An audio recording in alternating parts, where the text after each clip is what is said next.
Let's get on to the vice presidential debate. Joe Biden had one of the best debate performances that I've seen over the last 20 years. I don't think I'm exaggerating when I say that. I don't remember someone, and I know a lot of people didn't realize this because they were watching, I don't know, I guess they like lies and people drinking a lot of water, but I've never seen someone dominate a debate so definitively, both on style and substance. That's the key, style and substance. Really since, I don't know, I would say since Bill Clinton in '92, 20 years ago.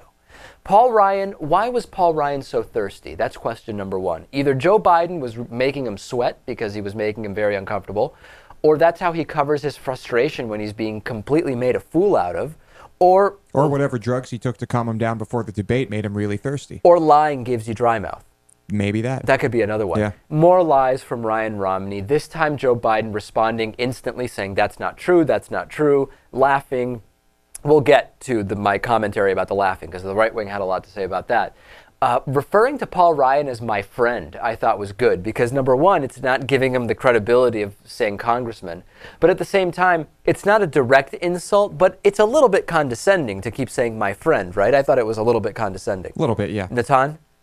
Yeah, the only thing I'll say about the word condescending is everyone's using this word in the media to describe Joe Biden's performance. Right, and, well, but I don't agree with that. I think it was justified. I know you're going to get into this, but I think it was totally justified to be condescending to someone who's essentially being condescending to the entire country. Right, exactly. What's more offensive? Well, we'll get to that. I don't want to get ahead of myself. Paul Ryan following the I don't have enough time to go into the details thing and the it's too complicated to fully explain thing with, listen, I can't describe or discuss anything that involves classified information. So we added a third one to why Paul Ryan can't talk to us about stuff, which is great.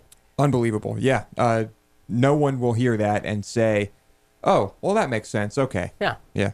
So then we had this issue about the unemployment come up. And Paul Ryan said, do you know was it Scranton, Pennsylvania or Delaware, Natan, that he said, do you know where what the unemployment is in? Scranton, his Biden's hometown. Right. Do you know what the unemployment is in Scranton, Pennsylvania? 10%. And do you know what it was when Obama took office? 8.5%. And that's where the whole country's going.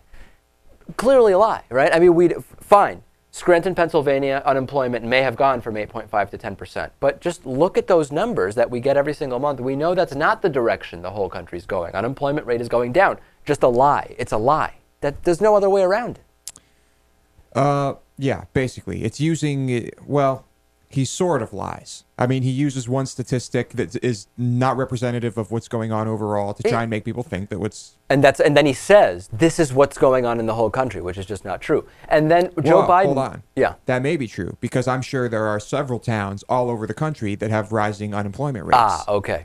Interesting. See? So we may be but clearly deceptive, to say the least.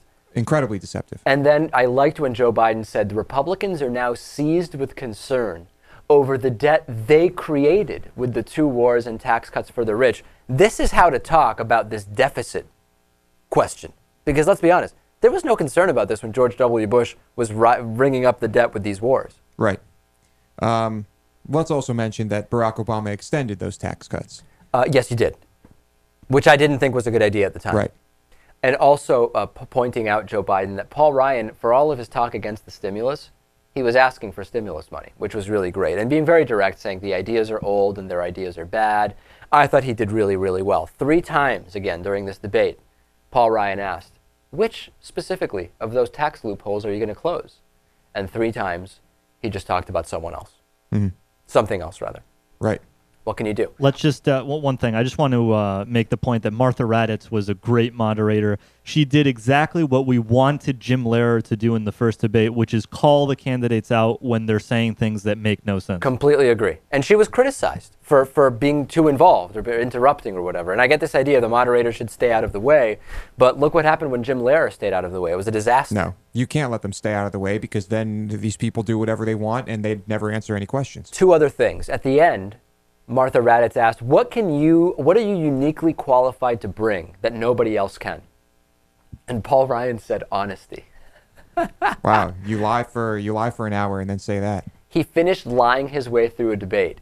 And of all the things that he is uniquely qualified to bring, he tries to make the case that honesty is the thing only he could bring. And then also, at the end, there was this question about abortion. I don't know if you remember that, Lewis. And Paul Ryan said, basically, yeah, I think abortion decisions should not be made by unelected judges, but should be made by people through their elected representatives.